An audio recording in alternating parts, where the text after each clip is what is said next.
You have cut your calories, you're eating less than ever, and the fat is still not moving. So you think the answer is to eat even less. It's not. And that thinking is exactly what's keeping you stuck. But before we go any further, I'm Jim Freak. At 51, I'm rebuilding my physique, strength, and performance while helping busy professionals do the same. And on this page, you'll find practical training, nutrition, and mindset strategies based on real world experience, not bro science. Let's get back to our topic now. Here's what actually happens when you drop your calories too low. Your body doesn't automatically accept it and start burning fat. It adapts.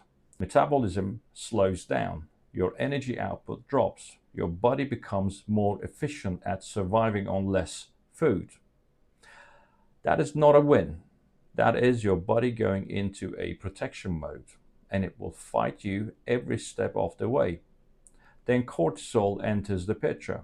Chronically low calorie intake raises cortisol, which is your primary stress hormone. And elevated cortisol does two things that are the opposite of what you want. It tells your body to hold on to fat, especially around the midsection, and it signals your body to break down muscle tissue for energy instead. So you end up losing muscle and holding fat. You end up smaller and softer, not leaner. And that muscle loss matters more than most people realize. Muscle is metabolically an active tissue. The more muscle you carry, the more calories your body burns at rest. When you lose muscle through undereating, your metabolic rate drops further, which means your body now needs even fewer calories to maintain itself. You made the problem even worse. So, what is the right number? For most people, a 500 calorie daily deficit is the sweet spot.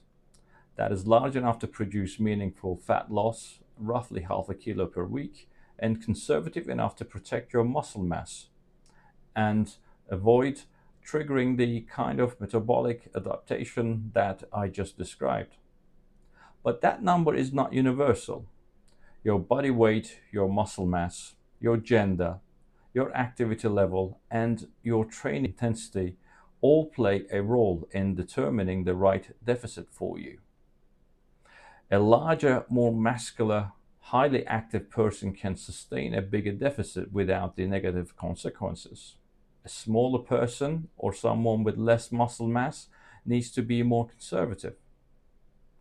The goal is to eat as much as possible while still being in a deficit, not as little as possible.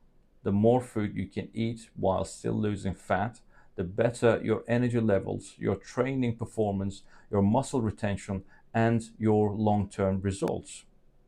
If you want to know your exact calorie deficit based on your body and your goals, drop me a DM. Let's build your plan together. Let's build step by step and see you on the next one. Thank you guys.